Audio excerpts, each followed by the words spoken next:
Welcome to I Freaking Love Movies. I'm your host, Josh, and we are going to talk about Zack Snyder's Justice League Part 1, Don't Count on It, Batman. This is a spoiler talk. Let's get right into it. Let's talk about the 4:3 ratio that Zack Snyder put in this movie. I love it. I thought it made the heroes seem a lot taller and bigger. If you look at like Batman vs Superman or Man of Steel, you can see a huge difference between the way that was formatted compared to this. The bars on the side, they didn't really bother me after a while. I know a lot of people got mad about it. But for me, after watching it, so I've seen it like 7 times now.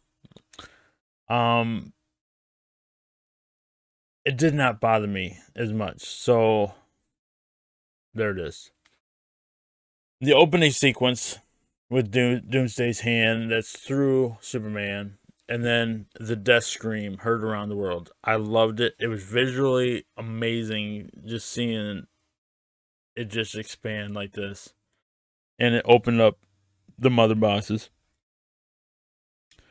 It was almost like Lex Luthor said, it was like the bell has been rung.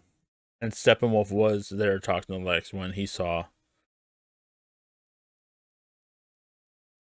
heard the scream. So that scene really worked. I know a lot of people are like, "Oh, why did the boxes open because of him?" It was kind of almost like a warning,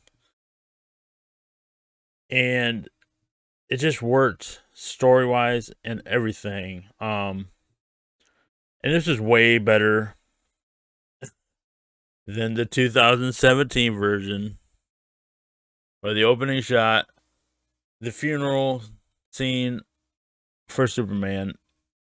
That was cool. But you opened it with the CGI mustache, little home video. You can't open a movie with that at all. Like right there, you just took me out of the movie, and I'm like, this is the type of movie we're gonna watch? Are you serious? I even looked around when I was sitting in the movie theater to see other people's reaction. There was other people that were like, this is happening. Then, after that, we got to see a little bit of Bruce's journey to go see Arthur, which was really cool. I liked it. You could have cut that scene out, and it wouldn't have bothered me. But it was awesome that we got to see a little bit of the journey of him going there. It just added a little bit more of the elements of the story. And then we got to see the townfolk all being skeptic of Bruce Wayne and how he got there. It was a great scene showing that these people will protect their hero. And I love how all of them thought that Bruce was just making a mockery of him by saying, I'll give you 25,000 if I could go talk to him right now outside. And they were like, we're poor, not stupid. And then they were like, you need to leave now. And then Arthur was like, yeah, you need to leave. And he slams him up against the wall. It was awesome. The dynamic between the two was great. The stare down was awesome. And finally, he pulled out his money, gave it to him. He didn't really give him the money. The kid grabbed it and they were like, yeah, you got the money. And then the little scene together where they were talking back and forth, and some of the dialogue worked, and some of it didn't work for me. But overall, it was a great scene. The folk song that they were singing, it was a nice touch. I liked it. I did not like the girl that grabbed his sweater.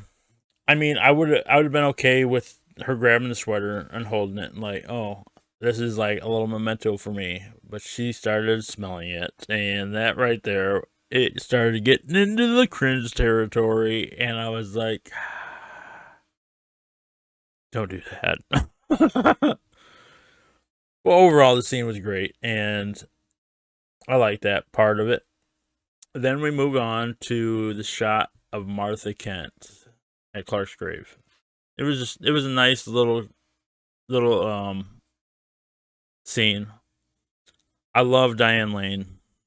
I think she is the perfect Martha. Snyder has done some of the best casting for the DC characters. When it comes to Henry Cavill, Gal Gadot, Ezra Miller, Jason Momoa, Ben Affleck, Amy Adams, all great casting choices. I mean, we need more of them. Restore the Snyderverse. Then we move on to the shot of Lois going to the coffee shop, visiting Superman's memorial. The whole scene I thought was great. I think it could have been cut down a little bit more. You get a little cameo with Zack Snyder in the coffee shop, which was cool. I like that.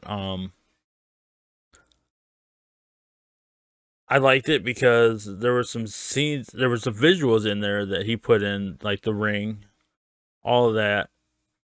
The top-down shot of the flowers with her walking through. It was just, it was great visual storytelling. I love the scene. There was also the cop that she gives the coffee to was none other than Jimmy Olsen from the original Superman, and it was a great little cameo that Snyder put in. Bravo, Snyder. The amount of respect that Snyder has for these characters, regardless of what you think of this version, it's his version. He's not copying anybody. And to me, it worked. This whole version has worked because it's a more realistic approach of these superheroes over the comic booky, and that's where he was going for. There are there are comic book moments in this, and there's comic book moments throughout the whole series. But he had a more realistic approach on all these characters, like Clark being more of an alien type than the superhero, which it did work for me. I know people have gripes about it and making Superman too dark, but if Superman lived in our real life society, I think this would be more tonally to what he would actually be like. And that's what I love about this. It is a realistic approach, and that's the way Zach put it, as with Wonder Woman, Batman. I mean, it's all real. Like, I love that version of all of these characters, and I hope people realize that more going into it. I know they're like, oh, they're destroying Superman or they're destroying Batman because he doesn't use guns. But this Batman is, I know he's a little bit of a psychopath at times, but this Batman has gone through a lot. The Joker, has killed Robin, and that kind of broke him. And then in Batman versus Superman, you see him seeing people that he actually cared about and loved get destroyed because of Superman and his carelessness of how he destroyed Metropolis. It all makes sense. Even comes down to the warehouse scene.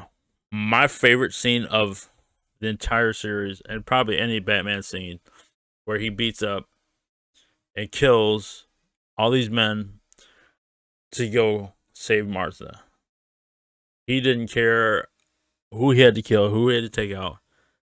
He was on the mission, and he was going to save Martha no matter at what cost. It was brilliant. And you cannot change my mind in any way from that. Now we'll move on to the Wonder Woman scene. The hostage situation. It starts off 10 times more brutal, with them just murdering everyone, all the security guards and all that stuff like that. And honestly, I would have loved to see more of this villain. I think this villain could have worked in a Wonder Woman movie. Wonder Woman was absolute badass in this too. When it came to her interrogating the first guy and using the lasso of truth, and that even that small villain right there, he was a good villain too. I mean, overall, this scene was great. It was the entrance when she busts through the door, and it goes into slow motion. There's a lot of slow motion in this movie. Not everything should have been slow motion, but there were a lot of scenes that really worked with the slow motion aspect. And she came in, they were shooting her, and you seen the bullets, not all of it should have been there, but maybe maybe one bullet would have been fine. I mean, I'm just nitpicking on that. But and then she just starts rocking everybody, just destroying everybody. Like, she murdered some people in there, and when it comes to kill children about to be blown up or killed, you have to do it. If they have no remorse on kids' lives, yeah, obviously they need to be taken out, because they're gonna do whatever their power to take out those kids. So her taking them out, I 100% agree with it. She takes the bomb, throws it up in the air. Similar scene. The guy, after he grabs the big light machine gun and just starts unloading on the kids, and I think the teachers and stuff like that. I think they were on a field trip. And we get the scene of her blocking every single bullet. Wow, that's like an amazing comic book moment of what her power and what she's capable of. And then we get and she just obliterates the guy. The guy has nothing left but a hat. I don't even know how the hat survived. Maybe it was just more of, I think, of a visual. I think that hat would have been disintegrated too.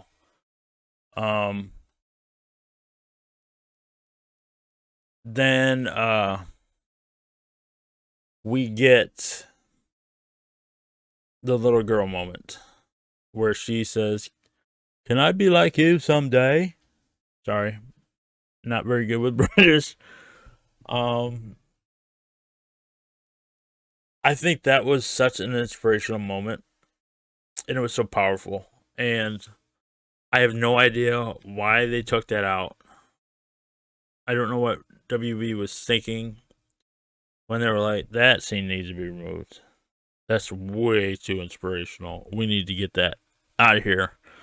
Like, if you keep on complaining about it being too dark, and you have a moment like that where it lightens up the mood, why was that removed? It made no sense at all. Maybe that was a Whedon thing. I don't know. It was horrible, and it should never have been removed. Um, After that, we got the Battle of Themyscira. And the women in this scene were, oh my god, they were so amazing. All the way up to we get to scene where Steppenwolf drops down. And that scene did not disappoint. He didn't look like some dude with mommy issues. I I don't understand the visual of the 2017 version of Steppenwolf. It was atrocious when it came down to his voice, the visuals, his purpose, and a lot of the dialogue. Wow, it's a 10 times, it's a night and day type feeling when you see this villain and you see the armor. I mean, you can look at the armor and you can see if you can find any kind of issues. Like if you see like, oh, maybe that one is a little off, because you'd be able to spot something was wrong. Whoever did the visual effects, bravo, because you made that to perfection for every single scene. I mean, the amount of work that was put in to Steppenwolf for this version, bravo, bravo. I absolutely loved it. One of the greatest lines came from all the daughters of Themyscira. Steppenwolf came in and he was like, I came to bathe in your fear. And the queen responds, daughters of Themyscira, show them your fear. And they responded, we have no fear. And they don't. They stop at nothing to protect that box. They were true warriors. They sacrificed their life to make sure that that box was protected. They went, as they were holding Steppenwolf back from getting that box, and they were just getting murdered like nobody's business. They stopped him for that. It was a temporary moment, but it was showing how powerful that these women were, and I absolutely loved it. The queen eventually takes off. She gets the box and she leaves. It was such a great moment when she knew what she was sacrificing. And her stop to look back and honor the women that lost their lives. It was such a beautiful moment that was so respectful for the queen to do that. After that, she hands the box over to some of the other women, and they ride off. And then Steppenwolf pops out of the water. Wow. It was awesome because he jumps and he just starts destroying all of them, and grabs one, tosses the horse, cuts one like almost in half. Like, it was just great visual. And then they all start shooting arrows at him. All these arrows are sticking inside of his armor. And he uses his armor almost like a flex.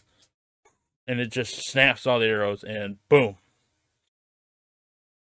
I was like, this is a Steppenwolf that is a true villain, and he is a real threat. After that, he slams. They rope him up, and he grabs him and he slams him down. I mean, like, this was a Steppenwolf that I could believe that he's here to mess things up. A lot better than that monstrosity in the 2017 version. I didn't really care like for him too much. I was like, oh, look at this guy, just another guy with a hat on. It was just bad. Now,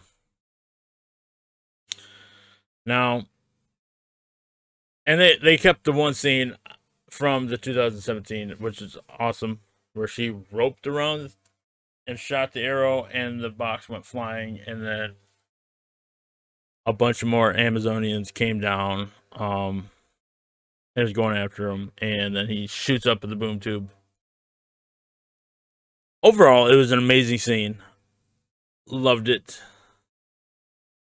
Everything about it was great. But even though part one had two very amazing scenes, it's probably still the weakest of all the 7 parts. So I'm going to have to rank this 7th out of all of them. I'm going to rank all of them. Overall, still a great scene. I loved it. But let me know what you guys thought. Like, comment, and subscribe. Peace.